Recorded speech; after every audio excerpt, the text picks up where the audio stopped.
So if you just joined us, thank you. We have people from all over the world. It's amazing. From the Philippines, out east from here, to the Middle East, to all over Europe, to throughout the US and Latin America, Peru, Ecuador. So if you just join us, introduce yourself in the chat. Tell us where you're from. Do we have anybody from Africa, by the way? Oh, and from the Fiji Islands. That is fantastic. It must be the middle of the night there. Argentina. I'm curious if we have anybody from the African continent. I guess Australia, that's really deep into the night. So thank you so much for joining, and thank you so much for joining early and on time. We'll start in another few minutes, so keep introducing yourself. And I still don't know if we have anybody from Africa here. That seems to be, well, Australia we're missing too, but the timing is just very poor for people over in Australia. So in 1 minute, I'll start. As many people are still signing on. I hope you're all well. What a times we're living in and how the world has changed. It's anxiety provoking, and how our profession has changed. I don't know about you, but I have completely overhauled my courses, rethought my courses. Over the summer, I've given a series of workshops that were aimed more at adapting pedagogy as a whole. What do you do synchronously? What do you do asynchronously? Today, we will focus a little bit more on Perusall than I did then. But I can tell you that my class now, in addition to being online, looks very different. And I know that when I'm going to go back on campus, whenever that might be, things will look very, very different from what they did before. Mariana from Leuven in Belgium, hello. I love Leuven. I spent my first sabbatical in Leuven. And I was there last year to accept an honorary doctorate. That was a wonderful occasion. Chile, more people from South America. Okay, we've got 170 people online. I'm sure more people will join late, and my expectation is about 66% or so of the 300 some people who signed up will show up, so we're already pretty close to that. So thank you and welcome. I'm grateful to you for making this time. I hope that you will find this not only fun but also useful. And I personally am overwhelmed by the response. First of all, by the number of people who signed up, and secondly, by the number of people who did the pre-assignment seriously, and who put very thoughtful comments in the two pieces, the video and the text that were online.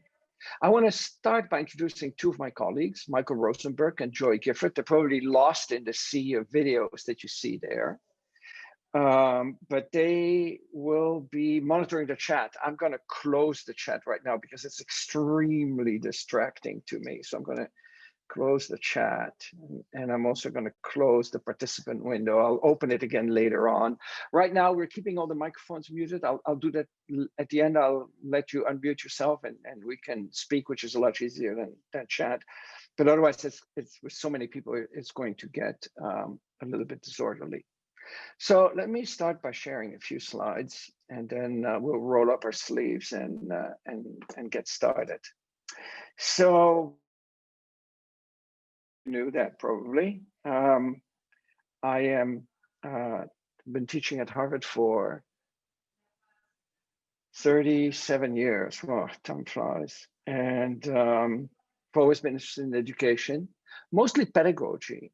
I love technology, and I love to put technology, in a place where it can support pedagogy. But I don't usually go from technology to pedagogy. I go from pedagogy to technology.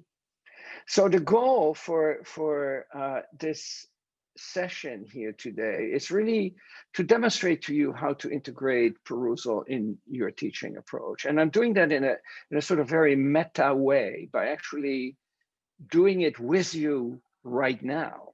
In fact, most of you have already been using Perusall. So in the pre-assignment, you saw how I like to think about education as a two-step process. The first part is the information transfer. Typically, and even though we're in the 21st century, this still seems to be the predominant approach around the globe by lecturing. An approach to teaching that predates Gutenberg. It's as if 600 years after Gutenberg invented the printing press, we still have not completely come to terms with the fact that you can transfer information in many ways. And now we have, of course, the internet and many other ways.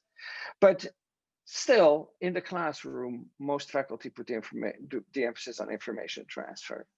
With Perusall or through other means, I suggest you move that information transfer out so that we can use time to be together to interact, which is what we'll do. So you've already had this part. Now we'll actually focus on making sense. How do you fit Perusall into your workflow? What can you do with Perusall? Answering some of the questions you have. Now, before we do that, I would like to spend a few seconds or so to get to know each other. We'll have an icebreaker. And before the icebreaker, one of the things I'd like to do is have a very quick poll. So you and I will know where you're all from and where you stand on a number of issues. So you should see a poll in front of you. There are 4 questions. So please enter the answers to all 4 questions. Where are you from? Whether or not you had fun doing the pre-assignment, whether you gained any new insight of the pre-assignment, and something about your reading habits when you were a student. Did you take the time to read before each and every class that you attended when you were a student? So, okay, good. Answers are coming in. And then you have to hit the submit button, otherwise I don't see your answers. Let me quickly review. Yeah, we have people mostly from North America, about 70%. We have somebody from Africa, good. And we have 2 people from Australia even. Wow, it's amazing. It's really like a global family. I'll share this with you in just a second. I want to leave it open a little bit longer. 73% thought the pre-assignment was fun, great. And you don't even get rewarded for it. And I was so pleased to see that some of you had spent really quite a bit of time on it. 80% thought it was fun. Oh no, sorry, 50%. I'm reading off the number. Okay, I need another coffee. 4% hates pre-assignment. 25% of you hate to admit it, but you didn't do your pre-assignment. We'll talk about that later. Did you gain any new insights? Okay, I think I can share right now. So if you are still answering the question, you've got 5 more seconds to hit that submit button because I'm going to end the poll. 3, 2, 1, and I'm closing the poll. So now I'm going to share the results with you so you can look at them at your convenience. Check where everybody's from. Most people thought the pre-assignment was fun. That's great. People usually don't think of assignments as fun. So now look at question 3 for a moment. 25 plus 12% got new insights from either looking at the article or the video, and 12% said that they gained a new insight from the discussion, and another 30% from both. So that's 25 plus 12 plus 30, 42, 62, 67%, 2/3 of the people who did their assignment gained new insights just from doing the assignment. And the interesting part is that 12% plus 30%, so that's almost half, gained insight not just from the content that was online, but from interacting with others. Okay, and then let's see what I have to say for that fourth question. You know, I have to shamefully admit that I am in the absolute bottom category. I never, ever, ever, ever read anything before class. So I'm all impressed by you. You're all better than me. By far, look at that, 34% read close to 100% of the classes. I didn't. Maybe that's just because I'm, you know, at the end of my career and I studied a long time ago in the 70s, and maybe the times have changed, I don't know. But I'll tell you why I didn't read, because there was no reason to do it. The instructor read the stuff to me. So I know that on occasion I attempted to read beforehand, and then in the end I ended up saying, well, if I come to class anyway, why do I read? Because the instructor is reading the book to me. Anyway, this is great. Okay, thank you so much. What I would like you to do now is to move the Zoom window on one side of your screen and to open a browser window on the other side of your screen. And you may want to quickly click on that link. Well, no, you cannot click on the link because it's a slide. So let me put it in the chat for you. So not in the waiting room. I want everybody in the meeting. There we go. http:/bit.ly/RT icebreaker. And I want you to pull that open, because those are the instructions for the little icebreaker that we are going to do. The goal of that icebreaker is really for you to discuss with each other your pre-assignment experience, and also to write down the number of your breakout room. And another one is to make sure that everybody's on a platform. We're going to do a little assessment of you and something to get the discussion going. So what I would like you to do is, that link is in the document that you just opened. And be sure not to truncate the /demo, otherwise Pearson will make you pay. I'm going to put it here too, catalytics.com/demo. So fill in the information there. Anything, doesn't have to be a real email. You know, if you don't want to be spammed by Pearson, don't quote me, but you can put in just any random email. And when you fill that out, it will ask you to join a live session. I want you to enter that number there. I'll put it in the 86693. I put it in the chat also. And I want to start this before. Some of you typed in team 23 or Lala. Don't type in any team yet. You can change it later, that's okay. But what I want you to do is that you enter the number of your breakout room there. So some of you must already have taken my webinar, because you know that I have 23. I didn't show this slide yet, or you have some skills that I would very much like to have that you can look into the future slides. So don't type in 23 yet. You have to type in the number of your breakout room, and you're not in a breakout room yet, okay? Once you're in your breakout room, that's when you type it in. Look at it. It says once you are in breakout room, then put here the number of your breakout room. So you can actually check in what team you are, because you'll see the number at the top and you see who else is in your room. Right now, this is not possible because you don't know what number you are in yet. And if you make a mistake, you can click on change team. Okay, so I'm going to put you in breakout rooms now. Let's see, how many people do we have online? 200. So I'm going to put people, 4 to 5 people. So you're going to be in the breakout room. So in the breakout room, then you put in your team number, okay?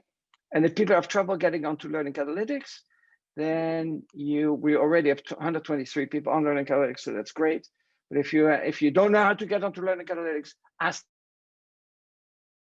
We go. And see, maybe you know each other already from interacting online on Perusall. That'd be fantastic. Now you can attach a face to the person. So here we go.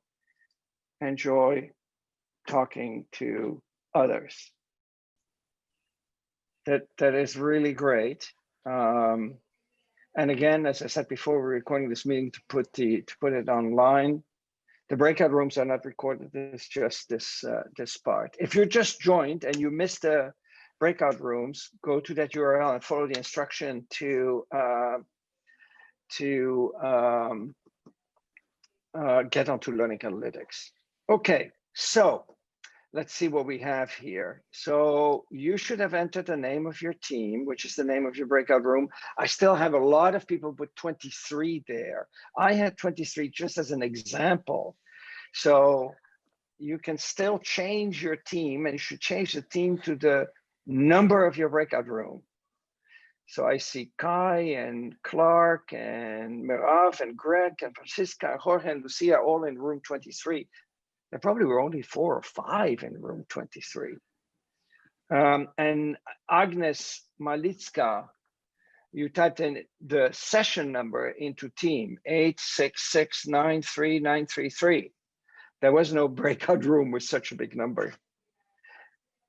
So please, instead of, and the same is true for Ana Lemos, so instead of the session number, enter the number of your breakout room, the breakout room you were in. And then Cuevas, Mo, you typed in room 3. Just 3. And Casey Swanger, you typed in team 6, just 6. Kate O'Neill, you typed in room 5, just 5. Okay, good. And some other people typed in things like their names. Don't type in your name, just the number of the breakout room you were in. Okay, I see everybody sort of condensing in groups, so that's great. Okay, this is what we're going to do. I promised you a little assignment, a little assessment, pardon me, after the reading. And I actually use something like this in my class. I'll tell you a little bit more in just a second. So you'll see 2, not 5, but just 2 short questions. And they're all many choice questions, which means you choose whichever statement you think is right. And then you hit submit response. Not here on my screen, but on your browser window. So I'm going to start the individual round. There's no talking. In silence for 1 minute, you get to work on 2 questions. So there we go. Here's the individual round starting. So please take a minute to select all those that apply for question 1 and question 2. Hit submit after each question.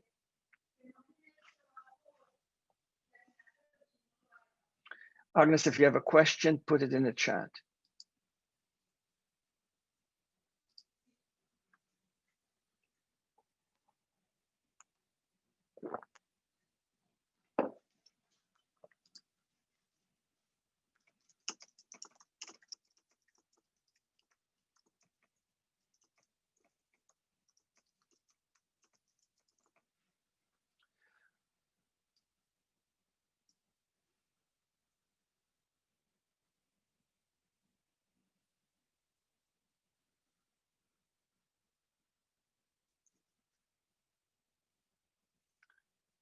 Some people don't remember their room number.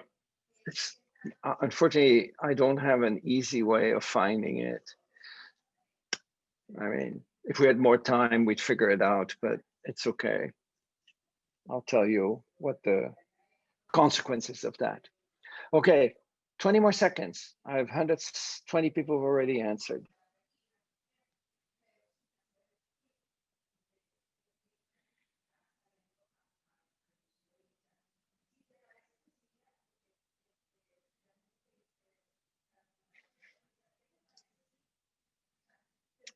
So 10 more seconds.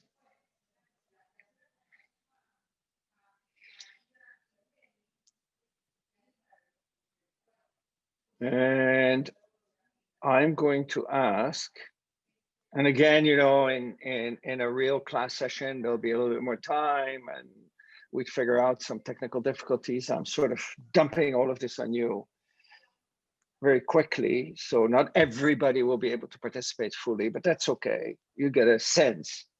I'm going to ask you to take off your hands of the keyboard. and not type in any more answers. Because if you type in any more answers, I'm going to switch to the team round now. So now you're going to revisit those questions together with the other people in your breakout room. I'm going to put you in the breakout room and you're going to discuss it with them. I'm going to explain to you how it works. But if you enter an answer now, you will have answered not for yourself, but for your team. Okay, so the answer will be recorded as your team answer. And if your answer is incorrect, and I can see here that there are a lot of incorrect answers, then your team is not going to be happy. So you don't want to enter any questions, any answers anymore until you are with your team. So what will happen, I haven't done that yet because I have to explain to you how this works. Once I put it in the team room, in the team round, pardon me, you will see at the top of the screen, show my team's responses. You'll see the same questions, there'll be 2 only, not 5. It's the same questions. And if you click on this link here, you can see what the other people in your room have answered. So here's what I suggest you do when you're in your breakout room. And here's the problem. If you typed in the wrong number, if you're in breakout room 23 and you typed in 5, then the other people will not see your answers. So if that's the case, then just let them answer. You don't answer, they answer. So when you get into the breakout room, the first thing you need to do is appoint one person, one of the people who is listed here at the top, to be the answerer for the team. Okay, so first go around the room and say, who wants to answer for the team? One person selected. That's the only person who's going to provide answers. Have that person share the screen with everybody so that everybody can see it, including the people who are not in a breakout room. And then you go through the questions one by one, first the first and then the second one, and you decide, which is the right answer, and then you answer it. You will get immediate feedback. If it's correct the first time, your team gets 4 points. If it's incorrect, you can try a second time for 2 points. If it's incorrect again, you can try a third time for 1 point. If it's still incorrect, you'll see the official answer to the question. Okay, 2 questions. I'm going to give you something between 5 and 10 minutes to do that. So I'm going to put it in a team round now. So don't answer anything until you've agreed with your team who is going to be the responder. Okay, so now you should see at the top of the screen, see my team's responses, unless you've entered a bogus team number. There we go. We go back into the breakout rooms, and then we'll talk about some details of Perusall. So here, breakout rooms, enjoy the discussion. I'm going to give you between 5 and 10 minutes, depending on how quickly the answers come in. I wasn't able to participate in any of the discussions, but I heard from Joy and Michael that they were animated discussions. So that is terrific. And you ended up doing really well. I mean, we started with, a very low percentage of correct answers. Incidentally, if you look at the bottom of your screen, if you finished, you should see an accounting. I'm actually going to stop it now so everybody will be able to see it. So if you review the session, if you go back and you say review the session, you can see, if you got how much you got on the individual round and how much you got in the team round and what the average of the two is. Now I use this, so this is called a readiness assurance. And this approach comes actually from team-based learning that I forgot to put the slide with the information. But if you go to teambasedlearning.org, you can find out much more. It's the perfect glue between the pre-assignment and the class section. Don't use reading quizzes. I don't find them very useful at all. The readiness assurance is a great way of starting a discussion, or if you want, you can use it as an assessment, a more high stakes assessment. I've used it in both modalities.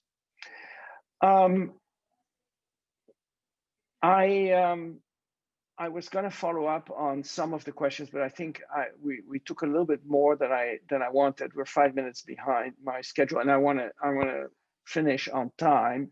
So I'm going to switch now on the feedback I got from your pre-assignment, from all the many thoughtful comments you left. So many that I had an embarrassment of riches when I started looking at them. But essentially, there are three categories of comments I would like to discuss. Some of you were talking about instructor involvement. Others were talking about, how do you motivate the students? One would be through readiness assurance like this for which you give points. And another one is copyright issues. So let's go to each of those one after the other. Eva Herzig, I don't know if Eva actually is here. Let's see. Yep, she's there. Eva, thank you for this great question. Said, how much do you as an instructor get involved in the discussions? Do you let them run all by themselves? You probably noticed that I didn't jump in until today. I jumped in today for two reasons. One is because I wanted to see what the comments were. And in my own classes, I typically do not answer any of the questions for the very simple reason that once I start doing that, I disincentivize the students from answering each other's question, right? I mean, let's say you're a student in the class, you ask a question, and you look at some other questions from students, but you see that each time there's a question, Professor Mazur is answering it. Why would you answer it? Why would you risk making a fool of yourself by giving the wrong answer? So I've noticed that as soon as an instructor jumps into the discussion, it kills the discussion because there's an expectation from the students that it's the instructor who needs to reply to others, not other students. And Stephen Trevelby, I hope you're here, Stephen. You had a number of really good questions. Asked, how can we ensure students' responses, especially if they're upvoted, are actually correct and leading to better understanding versus just propagating misinformation? So let's start with that first part there. Yes, and I'm sure there's misinformation propagating. However, imagine that we did not have Perusall. We wouldn't even be aware of it, right? I mean, the students are talking to each other. I mean, let's say that you and I, Steve, we're students in a class. You're reading something or you're doing something and you run into me out of class and you say, hey, Eric, what about this? And I give you an answer that's total nonsense. Not only are we not aware that it's total nonsense, the instructor is not even aware that we had that discussion. So at least with Perusall, you have a window into the discussion that the students have. Can you look at them all? In fact, look at your last sentence, which is a very good question. I doubt any professor could monitor the discussion 24/7. And you're completely right. There's just no way. In my class, which is 75 students, I get on average over 1,000 comments every week. I mean, the students write more in the textbook than the author of the textbook has written it. It's just absolutely mind-boggling. So no, I can't. That's totally right. By the way, you had a nice, funny coda to this comment that you left. Just like social media aspect worries me. We've all seen how social media has worked to improve most people's knowledge. I'm kidding, of course. You're totally right. I mean, social media is full of nonsense, and I certainly don't want Perusall to be full of nonsense. But notice this: at least in Perusall, you have an opportunity to see it. Whereas if these discussions occur outside of the classroom, you do not. And they do occur outside of the classroom because deep down, learning is a social experience, right? We don't learn in a vacuum or totally alone. We learn with each other. You and I are learning with each other right now about how to teach better and how to use tools like Perusall to improve teaching. So before we get to student motivation, let me show you how I use the information. So we're going to jump into Perusall right now. I'm going to switch screen share here. And let me show to you what I did. I'm going to show you the instructor view. By the way, you all made, if you didn't have a Perusall account beforehand, you made a student account. And I want to show you that under resources, if you go back to the course, don't do that now. You can do this afterwards, and then I'll send you an email with those instructions. Is a printout of the instruction on how to upgrade to instructor status. So you'll be able to do that. You'll be able to do that yourself later. But essentially what I did to prepare myself for this session is I went to the course for today, 201105, and I looked at the two assignments, and I could see some statistics. There are lots of analytics, okay? I'm not gonna take you through all of that. And you can see how people did. I mean, with 202 comments in the video, which is totally overwhelming. There's still 5 unanswered questions. Somebody must have messaged me because there's a notification here. Oh, Eduardo, thank you, Eduardo. I haven't had a chance to get back to you yet. He messaged me before too, and I replied. But essentially, I first started to look at the most voted annotations. Right, those are the ones that I began reading, and I looked if there were any questions there. Right, this video isn't closed captioned. I saw that. I thought this was too technical a question, so I did answer that in the chat itself. But I extracted from this some questions that you will recognize in just a moment. The second thing I did was I clicked on the confusion report, which looks at where most of the unanswered questions occur and what they refer to. So something here was synchronous were questions, and here on how to get students to think. And in fact, this is the next question that we will discuss. And what I then do is I just hit the clipboard button. I don't know why this is showing up 5 times, but I click on that and I paste it in my slide. That's how simple it is. So that's what I used for to prepare myself for this session and to prepare the slides that you are actually seeing right now. And in my actual class, my actual physics class, I rarely dive into the discussion. 2 exceptions. One is, let's say that I do happen, as Steve points out, I do happen to see something that makes no sense. Then rather than jumping into Perusall and saying, this makes no sense, which will be very discouraging to the student, I will prepare a slide and I'll say, one of you, I will not pick on the student, I will not point out, say one of you asked this question or thought that, so I'll try to use that to see the discussion to correct the misinformation or the misconception. And so that's how I'm doing that. Hi, Liz. I see a friend of mine, Liz Reisberg, here online. It's just wonderful to see you here.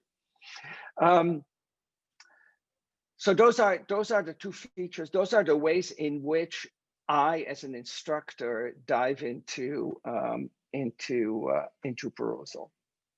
So next, and right now what I'm going to do is I'm going to mostly answer the question because I want to condense this to an hour. But I'll stay on for another half an hour and we can have a more free-flowing discussion. Lucia Walsh says, this tool seems great for student interaction outside of the classroom. Do they need to be incentivized with any marks for contributing, or do they normally engage by themselves? And Richard Leiby said, it seems to me that the key to success with this platform is the ability to motivate students to do the information pieces first before coming to class. Now, I did not motivate you at all to do any of the pre-reading. And I mean, if we look at the text-based assignment, which was significantly more time-consuming than the video assignment, there are, 517 comments. So you did that not because there was not because I said that your salary was going to depend on whether or not you put comments in there, but simply because you wanted to learn. You were totally and completely intrinsically motivated to participate in this, to learn how to use Perusall. And I'm a strong believer in intrinsic motivation. I think that the more we can intrinsically motivate the students to participate, the better.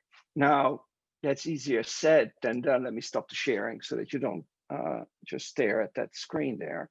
Oh, and I forgot to share the comments. I was in the wrong screen share. I'll go back to Lucia and Richard's comments in just a second. So I really think that the best way to motivate students is intrinsically. And there are sort of two ways I try to motivate my students intrinsically. One is, well, remember that little poll that we did at the beginning, right? Where 25% of you said, well, I haven't done the reading. And when I was a student, I never did the reading either, right? So that was predicated on the assumption that I would present the information here. And probably if you're one of those 25%, you're a little bit disappointed because I'm not telling you exactly everything that I told you before. You can still catch up later on by going back to Perusall. If I were to repeat anything that was either in the pre-assignment video or in the pre-assignment article, I would actually disincentivize you to continue to read for the next class and the next one and the next one, which we don't have right now, but imagine that there were more classes, right? Secondly, I think that a great way to enhance also the intrinsic motivation is to connect the pre-class assignment to what happens here.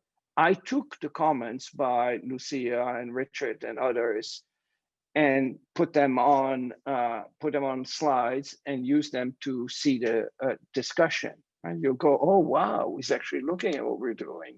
You know, if I have a good question and I put it on there, either some classmates might answer it or we might discuss it in class. You'll get much more out of class that way. The other part is the social aspect of the learning. Many of you said, I think it was 40% in the poll that we did. What was it? Let's see. When I asked whether you gained any new insights and whether you had fun, yeah, 51% of you said it was fun to interact. So that's another intrinsic motivator. And then, of course, there's a possibility of attaching a extrinsic motivation, which is a grade. One would be the readiness assurance that we did at the beginning. Another one would be to attach a score to the engagement on Perusall. Now, the article that you read by Kelly Miller and others from my group actually permitted us to completely change our approach to engagement on Perusall. Initially, what we did is that we only used a machine learning analysis to look at the quality of the annotation. So let me go back to Perusall and show you how that works. So I can go to Gradebook here, and you can see all of the participants as well as the scores, which are still relatively low because I didn't really push you very hard. Some people got to a 2, nobody got to a 3, I think. Any of these scores, this is for the video, and here is for the for the 3. Josu, very good. 11 annotations. It looks at the quality of the annotation. This is a machine learning algorithm, but it has a lot of other metrics of engagement. And these metrics of engagement are completely related one-on-one to what you read in Kelly's article. So we found that students who chunk the reading do better. Why? Well, one is you get to interact more with other students, right? If you only go once and you ask a question, or you answer somebody else's question, or you read the questions, you cannot interact with students who come after you online.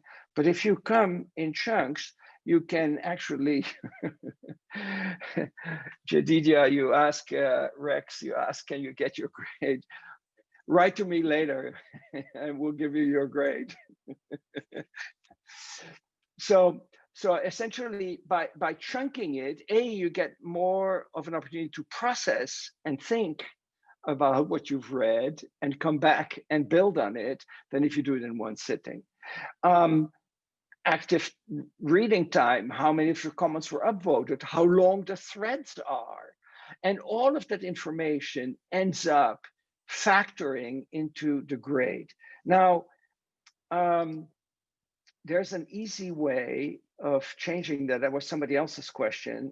If you go to course settings and then you go to scoring. There are a lot of sliders here that permit you to adjust weight to these different criteria. How much weight you give to upvoting, how much weight you give to other students responding. But let's say I ask a stupid question, nobody might be responding. Well, then my question will automatically not have been marked as high as that of somebody who asks a really good question and gets whole discussion going online.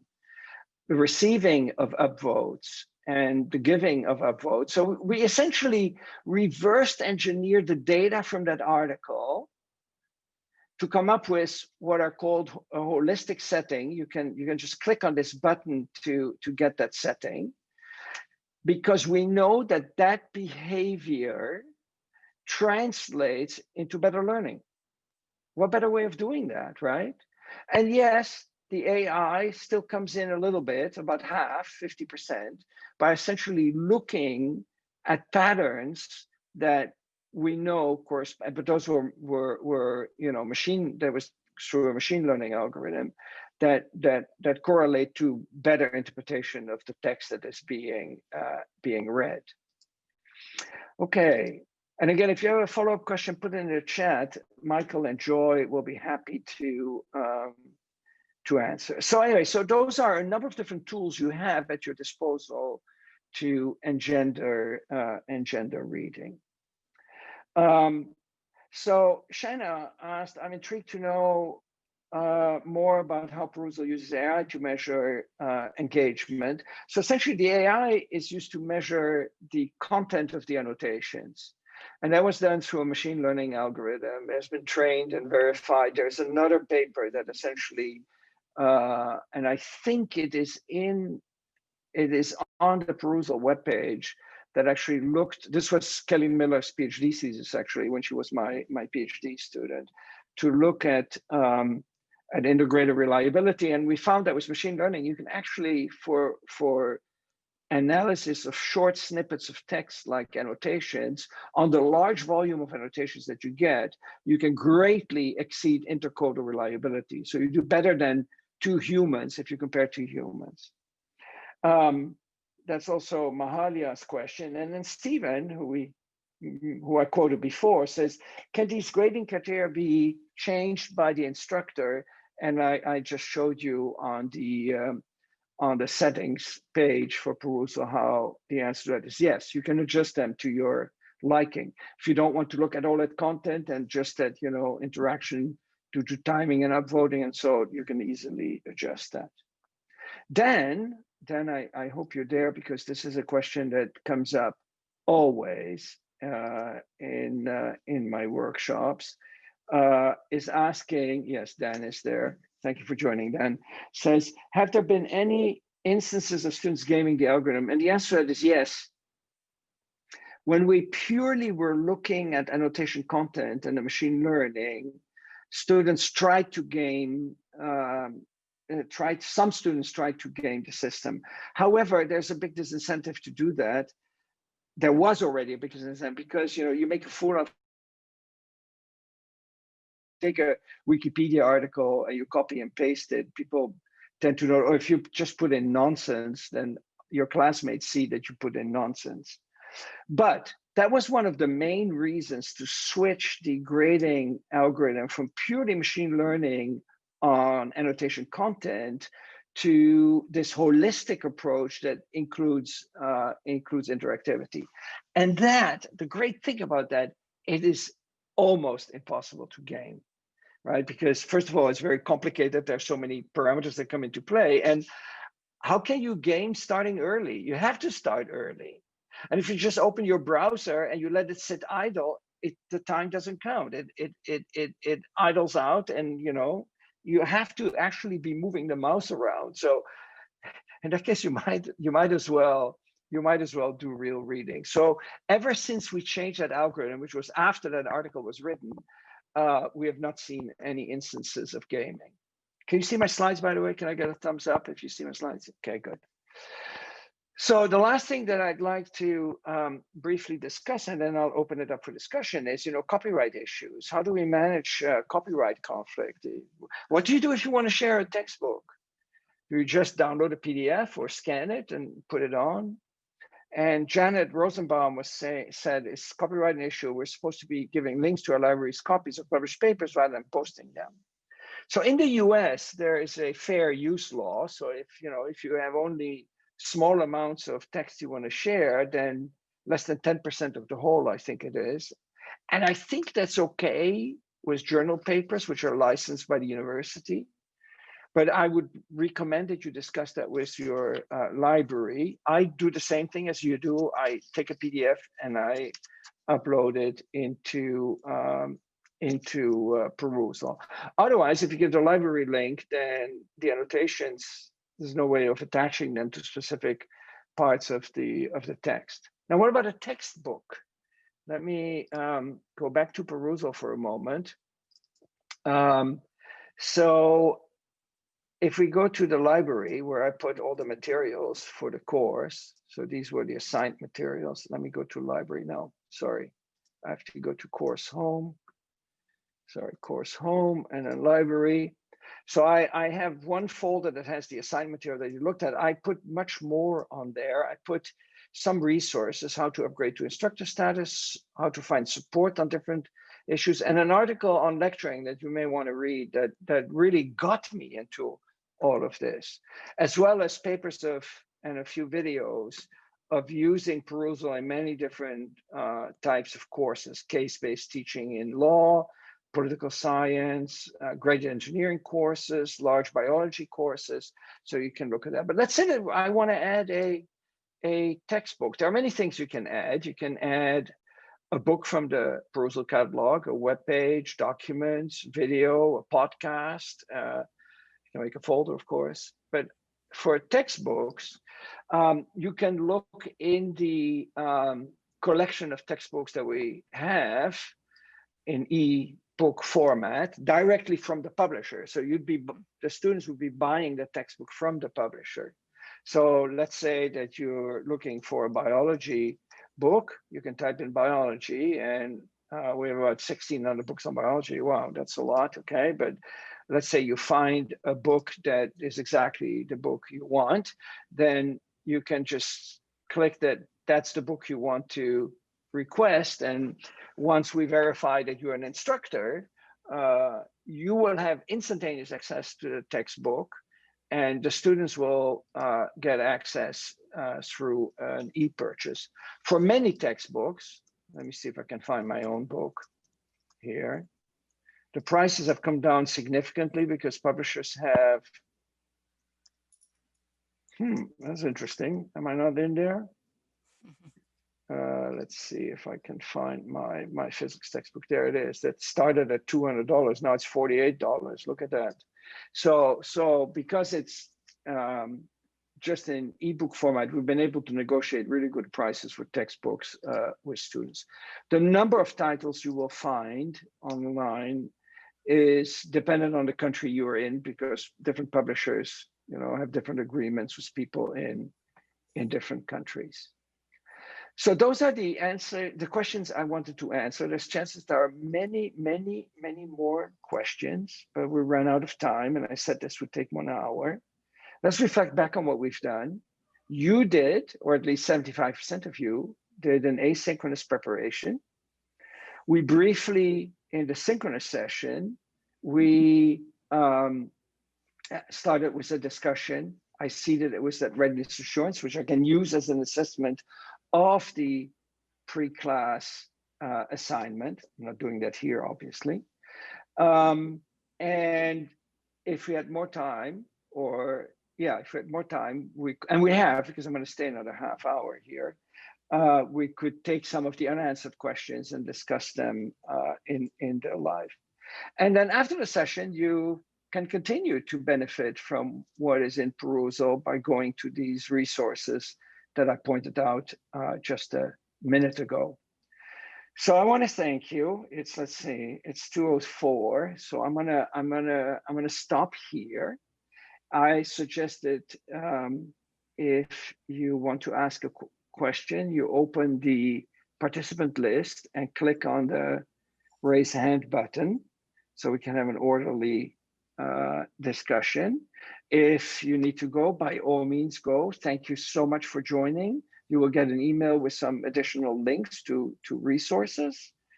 And I put the slides online at mazur.harvard.edu. And there's another little handout which tells you a little bit more about, how to flip a classroom online. So thank you.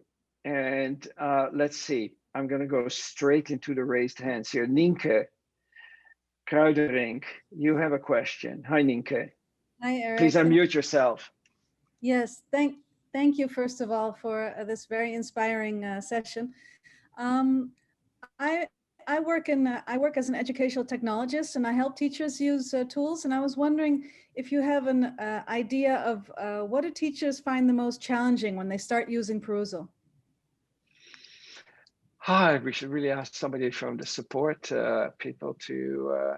I frankly, things like LMS, there tend to be small technical questions like LMS integration. How do I integrate Perusall in Canvas or in Blackboard or whatever? I think that's typically. Is Nienke still there, or did she disappear? I'm still here. Oh, you're still there. Okay, good. So I think the main, there are a few technical questions, and then some people have similar type of questions to the one I discussed here. How much do you as an instructor participate in the discussions online? How do you connect the pre-class assignment to the in-class activities, rather than having those be completely, standing alone and separate?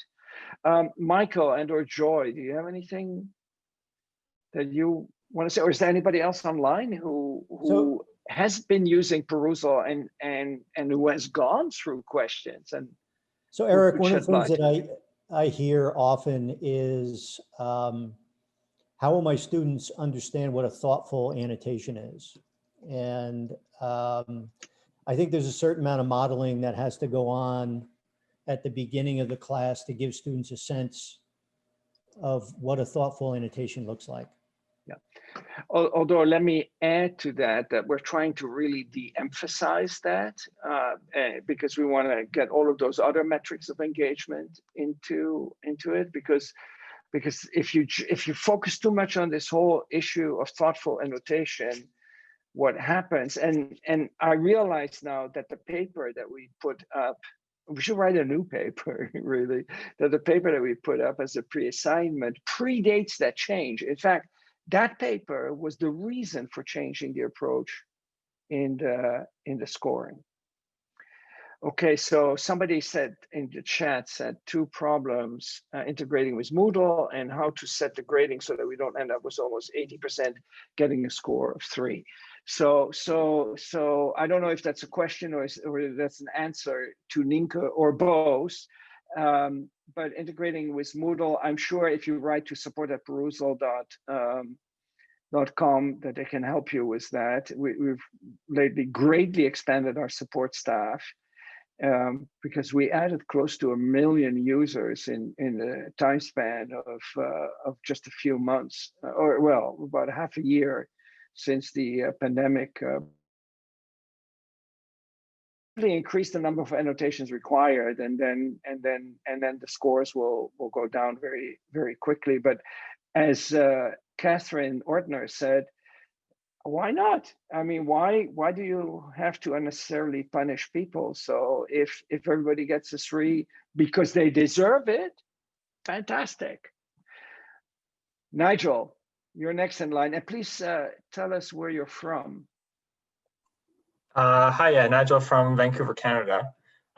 Just wondering, have you heard any kind of stories or case studies or whatever of people using this beyond, say, more traditional classroom setting, like say outside of university? So like specifically my question would kind of come around, I help run a track and field club, and we're trying to implement like a kind of a course to kind of complement the physical training, but tying in more nutrition and mental sports psychology and stuff like that. And so I'm just wondering if you've seen people outside traditional classroom settings use it. Absolutely. We've seen it. We've seen people use it in the form of a journal club to discuss papers. We've seen it used in corporate training. We've seen some, I learned actually through the workshops that I gave earlier this year, some really innovative uses that I'd never thought of. Using Perusall not as a simply asynchronous tool, but also in the synchronous session. In the beginning, of a term, the faculty member will put the syllabus in Perusall and use 20 minutes in the synchronous class session to have students read and annotate the syllabus and answer each other's question. And he would pitch in whenever he noticed that there was a misunderstanding of some part of the syllabus. I'd never thought about that, but I think it's very creative use. So we've seen a broad set of uses that go way beyond what we had imagined. But for your application, you might want to look into the book club, which permits even students to create a group who are together using Perusall if there's not an official instructor for whatever it is that you're doing. And then, also for meetings. I mean, how many meetings haven't we all gone through where the only thing that happens is that they're talking you through PowerPoint and there's no discussion? I'm talking about a board meeting, a faculty meeting, whatever, right? Where you just sit there, bored out of your mind, watching it one PowerPoint slide after another. Now imagine that we got the information beforehand with the ability of annotating and interacting with each other before we get together. So I'm trying to push very hard for our faculty meetings at Harvard to go that way, that we at least get a discussion started before we come together. Thank you for that great question, Nigel. Shaoli Wu.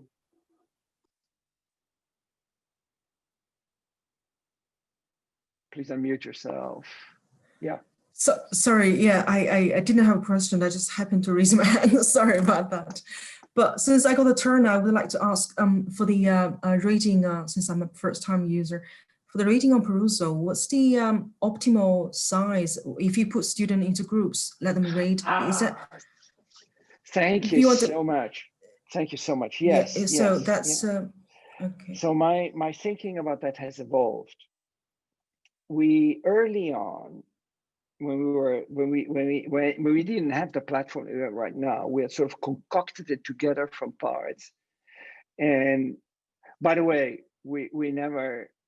I didn't develop this because I wanted to develop Perusall, and I would never thought that we'd get 1 point some million people using it. I did it because I had to solve a problem in my class.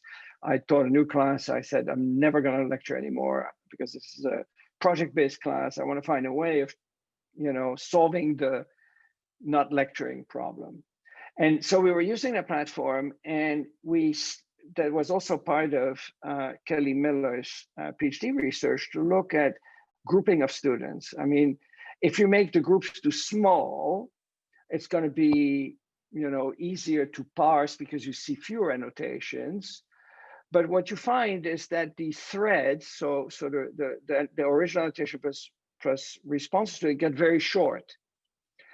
If you put, let's say, 100 people together in one group, it will be completely cluttered, the text, right? Because there'll be lots and lots and lots and lots of annotations. And it might be even hard to put in your annotations. Some of you actually complained online that it was hard to put because we made the group rather large. In Kelly's research, we found that the optimum group size in that platform that we used before we had Perusall was between 10 and 40 students. So you can see the length of the thread. The length of the thread increases and increases as you make the groups larger, and that makes sense, right? Because as the group gets larger, you're more or less forced to add to an existing thread than starting your own thread. But the quality goes up, right? If it's very sparse, people put an annotation and they don't interact very much. Everybody puts their own little annotation there. So if you're below 8, the interaction is not great. But then it grows, the quality, but then as you get past 40, the quality of the annotation plunges down because people can't even get their own annotations in. Most of the questions have already been asked. They just feel that they have to jump through hoops. So I used to recommend that people use 20 as the group size. And then this summer, I ran a number of workshops, and you said, you know what, I don't believe these instructors are ever gonna do the work before coming to my workshops. Did I ever underestimate you all? And I said, you know what, I'm just gonna make everybody in one group. And of course, you know, it exploded because we had thousands of comments in the same text. But at the same time, the interactivity seemed to have increased because more people were talking to one another. So for this workshop, what I did 50. So I partitioned you into 4 or 5 groups of 50. I suggest you try out, I mean, in your own classes and class settings. It might be context dependent. I don't know. It'd be great to do some more research on that. But don't make them too large, the groups, because then it gets very overwhelming. I mean, let's go back for a moment to this the assignment that you did, the text-based assignment. Let me share that for a moment here. So let's go to the beginning of the paper. Notice that, you know, look at that. I mean, this is all annotations. Look how nice to see how many of you are still online here, right? So it's almost completely annotated, as you can see. Now, you might not see all of those annotations because I, as the instructor, see that for each of the different groups. Oh, I put you in 2 groups. So if I go to one group, it gets slightly less, still very dense. You can also just turn off all of the comments, no comments. That way you don't see them, it gets less cluttered. But my recommendation would be to choose somewhere between 20 and 50. I hope that helps. Gabriele Cavalli. Hi, I'm actually, I'm in the UK, but I teach in China, although not, well, I have remotely this year. One of the things that I'm increasingly interested with, especially since I started teaching in China, is something that I'm a chemist, I'm a scientist, that sometimes we tend to ignore is the relevance of language in learning. And I was wondering whether the algorithm actually manages to do some analysis in terms of mapping development of disciplinary language as you start learning, because I would be very interested on trying something like that out. Yeah, I totally agree, and I'm smiling here because I have discussed that with Kelly. And the current implementation, yeah, the short answer is no, the current implementation doesn't look at that at all. Essentially, the current implementation of the machine learning simply looks at hand-coded, so we take a set of 1,000 annotations, and we have 2 people manually, with a rubric, manually go through them and give them a score. And then we take one of these sets and we give it to, we use that as a training set for the machine learning algorithm. Heuristic rules that we don't understand, but we can then test, right? So then we take a new set of, first of all, we look at the agreement between the 2 coders, and typically we can get it up to 75%. That's about the best, because it's partially subjective, right? What constitutes thoughtful? I mean, it's not that you can say this is thoughtful, that's not. I mean, there's only, you know, such a degree to which 2 people can agree on what constitutes thoughtfulness. But then if you take one person's graded annotation and you train a machine learning algorithm, and they use that algorithm to train another set of 1,000, and you have that same person grade that new set of 1002, the agreement is around 80%. It's pretty remarkable. So the machine on a large set of annotations on the order of a few hundred to 1,000, does better, tracks a single individual better than another human. But we haven't really looked at language development.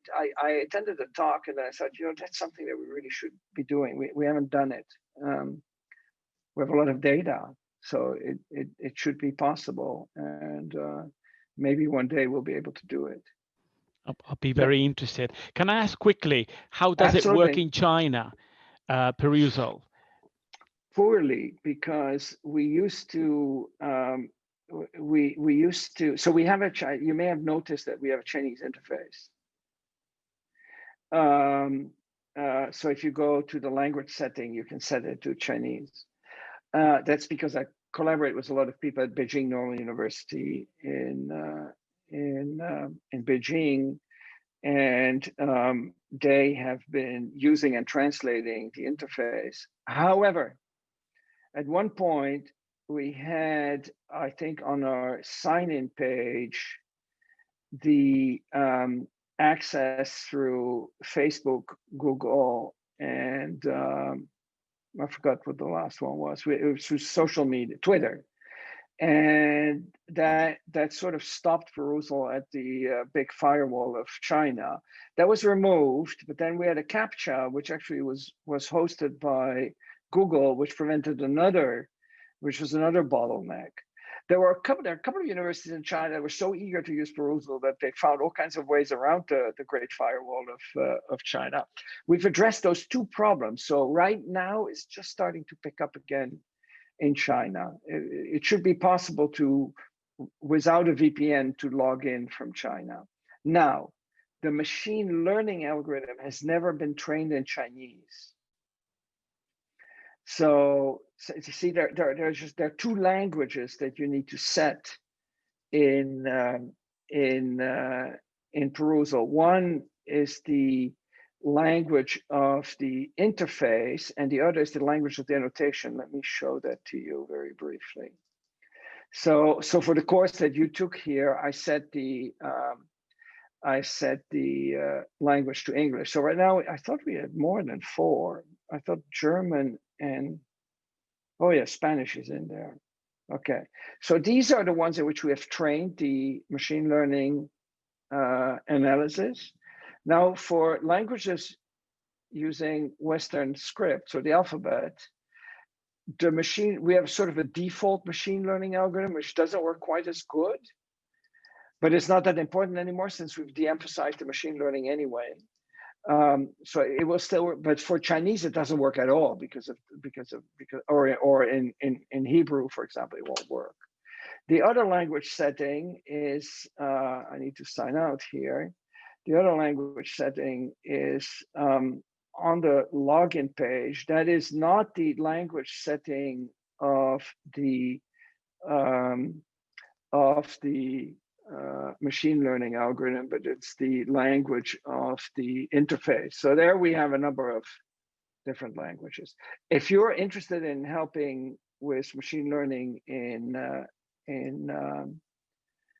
China, that'd be terrific. Thank you for that question, Gabriel. Sorry for the long answer there. Radek, you're next. Oh, thank you. Greetings. Thank you very much. Nice to hear you once again. I have to see you. I have like 2 questions very quickly. Firstly, about this, what Michael spoke before about these meaningful annotations. I want to follow the quality. Basically, I want to follow how each student is getting better on his way of arguing. And since in social science, basically, I teach economics, and I don't teach neoclassical economics. It's not mathematical economics. It's more about arguing. And I want to follow, I want to see the progress of each student, because yeah, I can see the scoring. But the question is he getting better? What's interesting for me is he getting better on the way he's arguing? Is he connecting those arguments with other other areas we've seen from the neoclassical, from the behavioral economics, from Austrian economics, etc. And I can't really find the tool for this. And the second question is, what about this option when to create a, it calls create study group? Because when you create study group, the only way to, you are not allowed to upload your own materials on the study group. And it will be interesting. The way we have like the, extra class discussions with my students, Friday nights, it's totally crazy, but we're connected like 10 p.m. till 2 a.m. to discuss some lectures. And the way I find is to make a course, like to make a special course. But I was thinking, well, if there is a study group, it will be great, but you are allowed only for the, with the uploading, using the purchased books. So let me start with the second question. I have actually, and Michael and Joy, who are here, know that I recently just discovered it myself that there is no ability for students to upload material. So we've made a note of that, and that is something that hopefully will come soon. Yeah, that's perfect. Okay, remind me of your first question. I must be getting tired. It was about this, about the following, the quality of annotation of the question, of arguing, and how to follow each student. How is he getting better, and the quality of our argumentation, basically.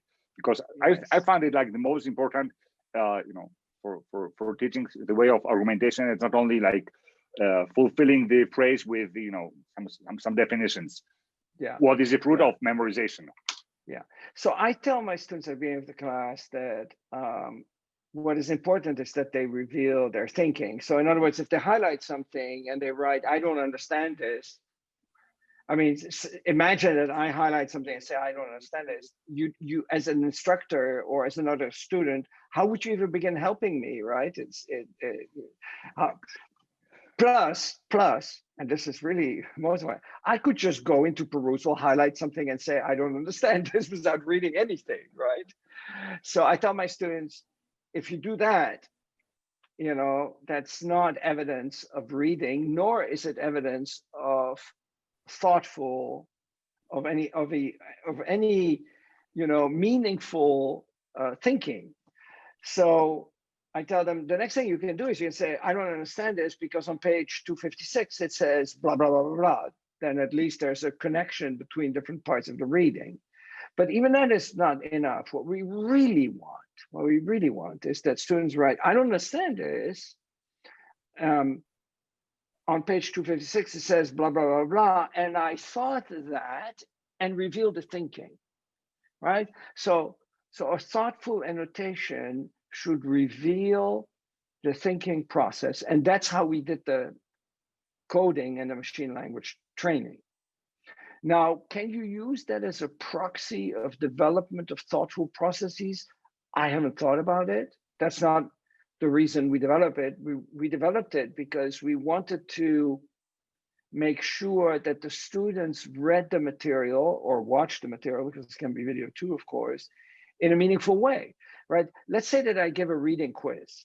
I mean, there were a couple of people who were mentioning reading quizzes in the pre-assignment. Imagine you're a student in a class. I give you something to read, a book, a chapter in a book. And I say, when you come to class, there'll be a 10-minute reading quiz. Then as you engage in the reading and you read, you think, oh, this is something that he could ask. So you automatically start focusing on the lowest level skills like memorization. Oh, I need to remember that, means this, or I need to, you'll basically go through the reading with a highlighter approach, not to understand the reading, but you will read in order to pass the reading quiz the next day. So what I was to try to engender more thoughtful reading, and that's why we did the machine learning algorithm. And then we found out through Kelly's paper that there were many other things that correlated, which is why we changed the weighting between annotation quality and other engagement metrics. Could you go back to 100% reading quality hope that your students won't game it and then see the development of their thinking skills. Maybe, but frankly, honestly, I think that's pushing it. And I don't think that we can train machine learning algorithms well enough yet to determine, how thoughtfully students engage with the text. So unfortunately, I have to disappoint you, I think, a little bit on that. No. That question. Not at all. I love Peru, and thanks for including the video. And by the way, just one comment. What I used many times for this 10 minutes quiz at the beginning, I select their questions. So they already know. So if I find some questions, if somebody has submitted any interesting questions, I use those questions from their annotations as a question for the quiz. And it's interesting because at least they look for questions, they look for the highlighted text, they read it, and it works for it. Oh, thank you. I'll write you an email. We have something. Okay, terrific. Thank you. Thank you. Nola, last but not least, thank you so much. Where are you joining us from? I'm located in Negril, Jamaica. Oh, wonderful. I'm very new to the software and I have a very basic question. Absolutely. What type of comments generate the confusion reports? So that is a very good question. So typically I don't share that with the students. I mean, they don't need to know about it. And right, I mean, after all, I want them to think that I read all the comments and generated my own confusion report. Right. Essentially, what I do is I walk into class and I say, thank you for your thoughtful comments, which I did with you too, by the way.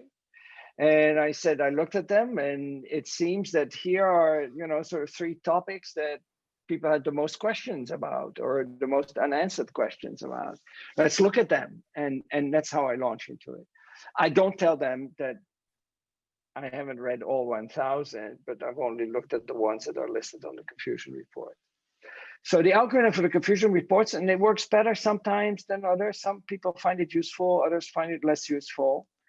Is essentially a clustering algorithm. So it'll look at questions that have not been answered and that may have been upvoted. And it looks at if they cluster on given words, and it will not look at words that are used a lot in daily language, like prepositions and so on. It'll look at actual, and it typically the confusion report will focus on words that appear in the text too, because we have access to the text as well. So it's really a clustering algorithm in an attempt to try to find, to try to address this question: what are students confused about? Okay, that's how thank it works. You very much. Yes. I see another hand up. Rui Oliveira. Hi, everybody. This is Rui from Braga, Portugal. This is a wonderful session. My question regards the possibility of anonymous comments by the students. What is the benefit of that? Because I usually use quick clickers in my classes, and anonymous answering is really fundamental on this with this technology. How it works in Perusall? Yeah, so unfortunately, when you enter an anonymous comment, it's never, I think, counted.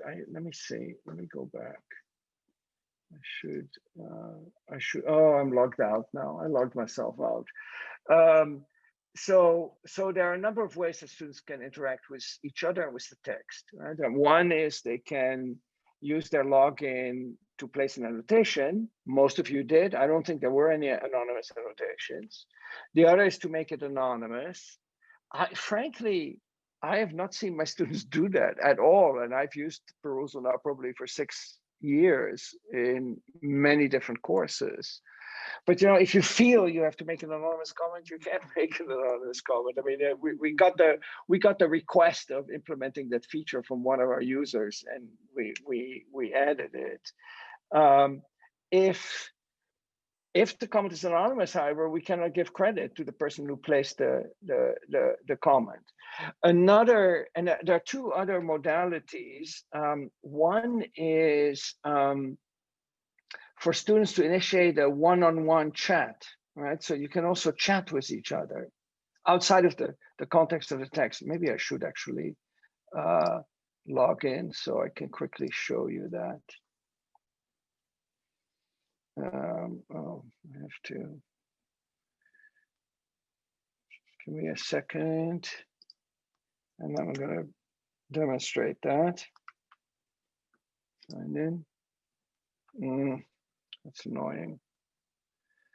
I recently enabled two-factor authentication, but it's not working the way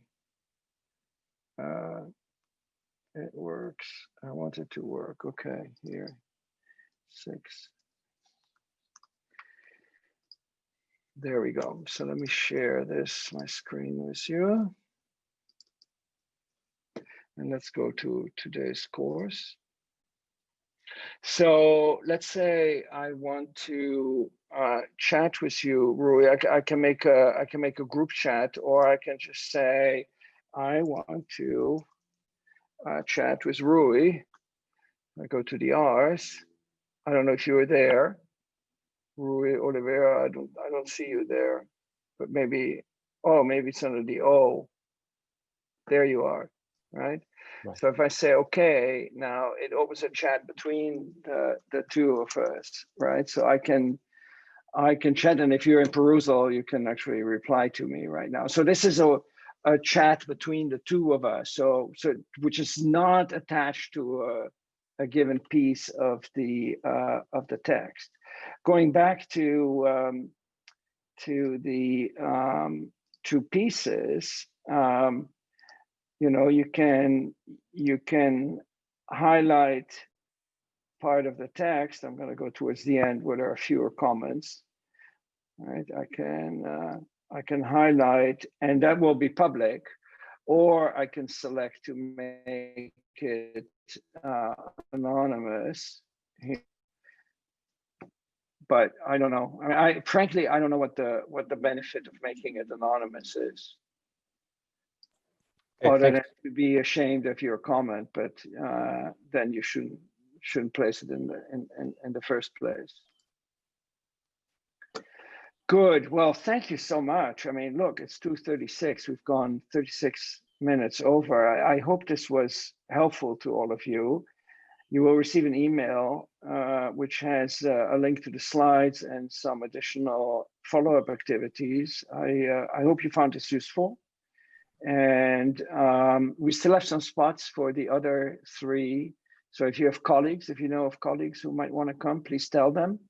The more the merrier, right? I mean, as I said, I never thought that we'd have so many users. It's great. The way the platform stays afloat, essentially, is and the way the platform can continue to be offered free is through the commissions that we get on textbook sales. So you know, when an instructor uses a textbook, then we essentially act like the bookstore.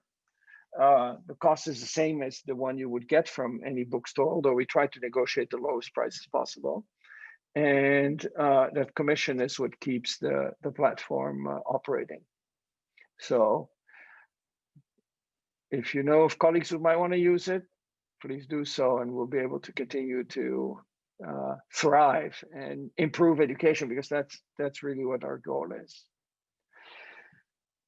So thank you all, and be well, and let me know about how it works for you. And if you have any follow-up questions, please write to me or to support@Perusall. If it's a technical question, it's probably best to write to support@perusall.com, because I don't know the answers to all the technical questions. I can help you with Canvas, but I cannot help you with Moodle or Blackboard, because I don't use Canvas or Blackboard. But I hope it will be useful to you. So thank you so much. Be well.